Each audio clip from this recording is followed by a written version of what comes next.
Hello mga ka-wheels, good day sa inyong lahat. Ayan, welcome sa ating vlog dito sa Johnson Wheels Auto Works. Ayan, another series ulit tayo ng ating restoration unit. Ayan, DA64W ang ating pinasok na unit dito. So ito po ay ipaperestore nya magmula sa heavy PMS.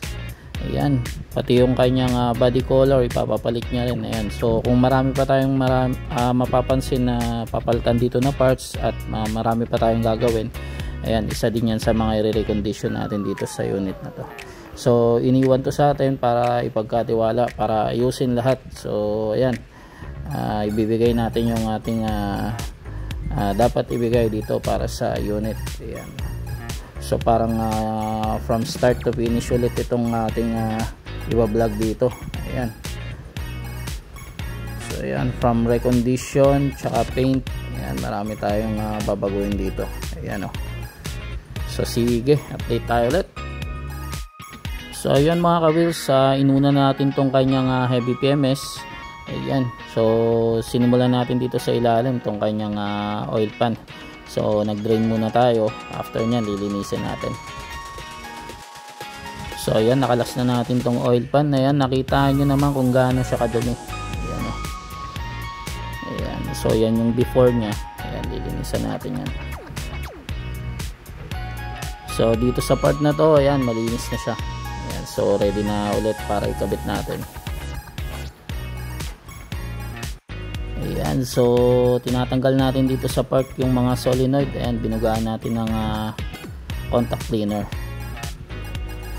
So dito mga ka-wheels, hindi natin nabanggit kanina, dadaan din siya sa aircon PMS. Ayan, so dito sa part na to nagkalas na tayo ng kanyang condenser. Ayan, dito sa harap.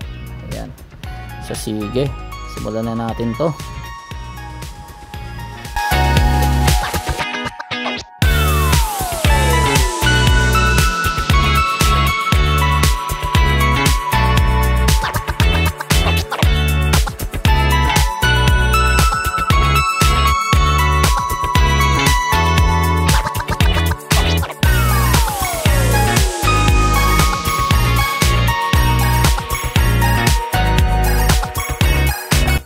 So yun mga ka-wheels, natapos na ang kanyang aircon PMS. So ibabalik na natin tong kanyang compressor.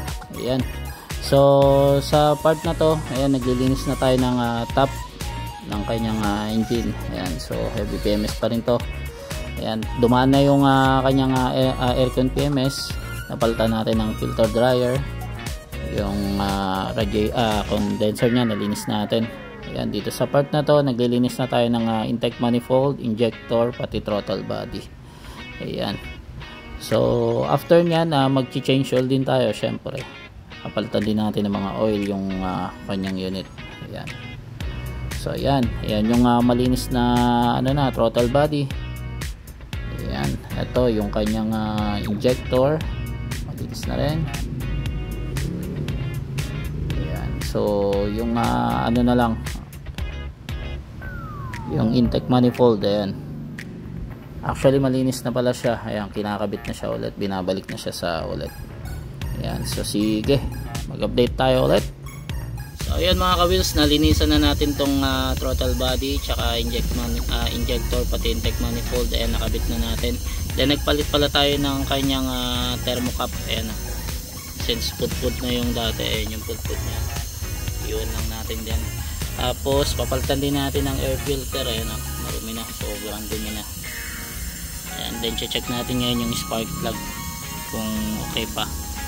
Ayan, pag hindi na pwede, malamang na ito hindi na pwede to palitan na rin natin to. Ayan, sige, update tayo ulit. So ayun mga ka-wheels, palit din tayo ng spark plug nya. Ayan, wala na to, so palitan natin ng brand new. Sige, update tayo ulit.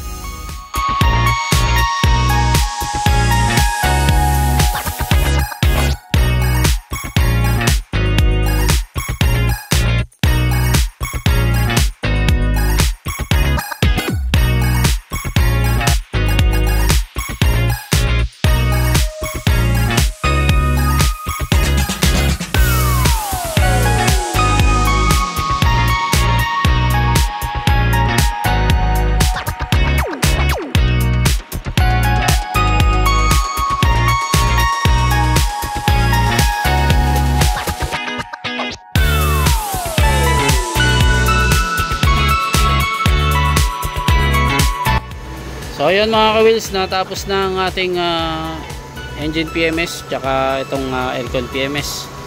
So to follow na lang itong kanyang coolant, since wala pa advice si bossing, tubig muna na yun nilagay natin. Oops, baka maka-copyright tayo. Tayin muna natin. Ayan. So dito nabuo na natin. Ayan yung mga pinagamitan nating spark plug, nandiyan pa. So diligpitin natin yan later on.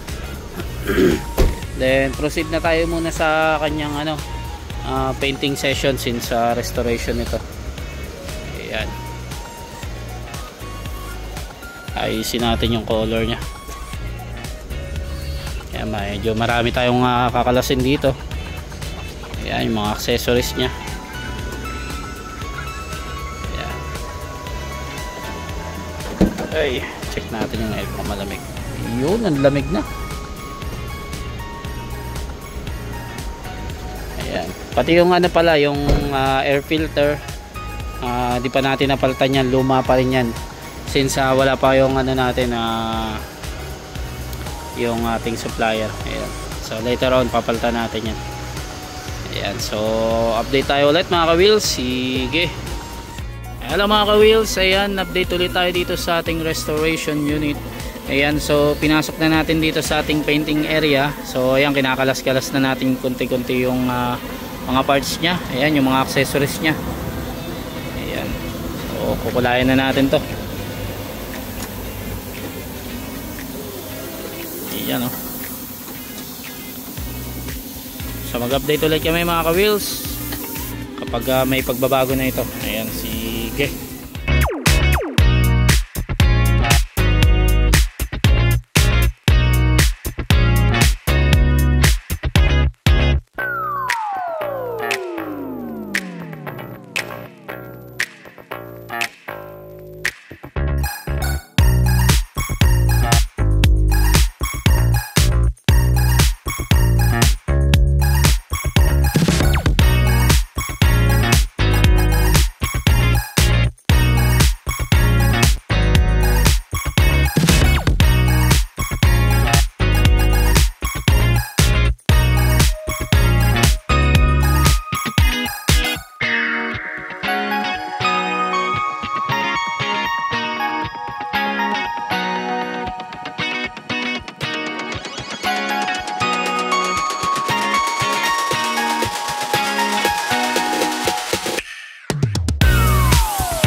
Mga ka-wheels, ayan, update ulit tayo dito sa ating restoration unit number 3. Ayan, so na natin to, na final color na natin to. Ayan, na top coat na lang natin to. Hindi na natin to masyado natutukan, hindi natin na masyado na videohan, since nagkaroon tayo ng emergency. Pero ayan na siya ngayon, mula change color siya, mula white with black. So napunta siya sa red, so nagpa-rehistro na lang siya ulit dito. Ayan. So ayan, final color na siya, ibabapping na lang siya, then pipinturahan natin yung under chassis niya, syempre kasama yun sa package niya. Then pati itong flooring niya, tsaka yung dashboard, ayusin natin yan. Ayan. Ganda ng color niya. So ayan ang update natin dito sa ating restoration unit. Ayan. Sige, update tayo ulit. Hello mga ka-wheels, ayan, bapping na tayo sa ating restoration. So ayan na, nagmumukha na siyang brand new. Nung pinasok dito yan is black and white, ngayon red and black naman. Ang upholstery niya nandito na. Ayan. Ang sofa box wala pa? Sofa box? Yan, hinintay lang natin yung sofa box. Kulang pa pala ng sofa box dito. Ayan, inuunti-unti na natin kumpleto siya. Yan, so yan, back to brand new na yung restoration natin. Na heavy PMS natin ito, na recondition natin ito, tapos from putol conversion to brand new. Yan, upholstery niya, rin natin, pinabago natin. Ayan, sige. Hello mga ka-wheels, ayan. So napansin natin dito sa ating restoration, pinaalam natin sa may-ari na hindi pasado sa atin yung braking system ng unit niya. So mahina ang preno. So ang gagawin natin ito, i-jack natin, iisa-isahin natin siyang bleeding sa mga gulong. Baka may mga barado kasi. Yan, so susolusyonan natin yan ha. Tapos palitan na lang natin ng bagong brake fluid. Andiyan, naka-ready na. Sige, update ko kayo. Yan, hello mga ka-wheels. Ayan, dito tayo, balik tayo sa ating restoration. Dito naman tayo sa radiator flush. So bago natin i-cleaningan, nilagyan natin ng radiator flushing chemical. Yan, paanda rin natin ng mga ilang minuto. Ayan, nakikita nyo. Ayan o. So dahil yan sa radiator flushing chemical natin, ayan, nakikita mo yung mga dumi, kumakalas doon. Hindi madala ito ng isang cleaningan lang. Dapat every PMS sa radiator, every radiator flushing, nilalagyan natin ng radiator flush bago natin linisan. And then syempre papalitan natin ng bagong coolant. Yan, Raimon coolant ang ating nilalagay. Tapos tsaka natin i-bleeding. Yan, para walang hangin, walang bubbles. Pero bago natin lagyan ito, sisiguraduhin natin na wala nang maiwan na dyan na tubig. Yan, para hindi masayang yung ating coolant. Sige, update ko kayo. So ayan, nakita na natin ang sanhi ng bakit parado. Tawag dito yung itong piston niya, ring. Yan. So makita nyo, ang dumi na masyado. Linisan natin to. Okay. Sige. Ayun. Kaya para to dinirect pan, ayan nakikita nyo pumapasweet ng tubig. So tingnan natin may yan. Kaya para tinanggalan to ng yung kinuhanan niya, tinanggalan ng thermostat. Ayan So dapat wala yan kasi ilang minuto pa lang siya nakaandar. Yan ang natin ngayon kung saan nanggagaling ang problema niya. So ayan, tinanggal natin ang ang caliper kasi yan hindi na lumalabas yung mga brake fluid eh. Yan. Sige, update ko kayo ha. Grabe kadumi. Kaya pala nagbarabarado na ang mga braking system niya. Dito pa lang tayo sa caliper, wala na. So ayan, nakita nyo na after ng cleaning ng niya ha. Ayan. So makita nyo pa, napakakapal pa ng brake pad niya, pero hindi kumakapit kasi nga ayan, barado siya. So sige, sa kabila naman tayo. So ayan, natanggal na natin yung lumang tint niya, puro gas-gas na. So ayan, kinakapitan na natin dito, bago na dito. So ayan, ililinisan na ng ating tint man. Ayan, pinapalitan ng mga bagong tint. At dito, bago na rin dito sa kabila. Ayan, dito papalitan pa natin yan. Ayan. So ayan, sige.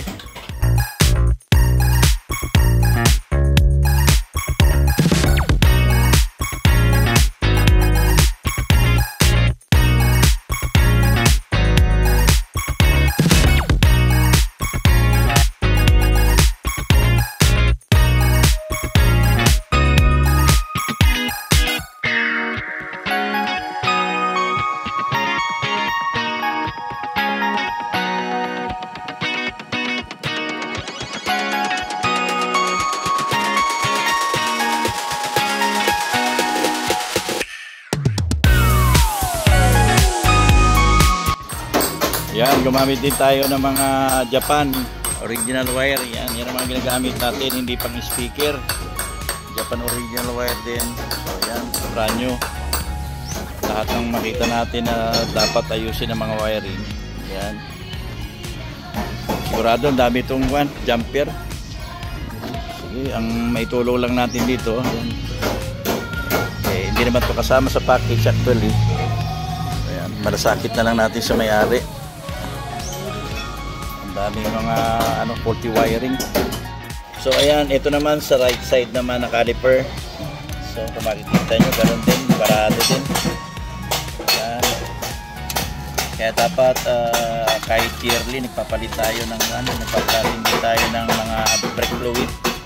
Tapos bleeding na naman. Ito parang sa Japan pa tong brake fluid na to, ilang taon na to. Sige, update ko kayo mga. Hello mga ka-wheels, ayan, i-road test na natin itong ating restoration number 4. Ayan, from white to red na siya. So, ayan, ang dami nating inayos dito, ang dami nating pinalitan, pati pintura, ayan. Pa-washing na tayo, ayan, pagkatapos na road test. So, ayan, washing na tayo dito sa ating restoration number 4. Ayan. Tapos pakuha na natin sa may-ari. Ang mga nirestore natin dito, yung steering niya, heavy PMS, tapos yung mga pinalitan natin ng mga brake shoe, nilinisan natin lahat ng braking system niya. Ano pa ba? Radiator plus, marami. Nasa video natin yan, mapapanood nyo ha. Pati upholstery, dashcam yan. Sik.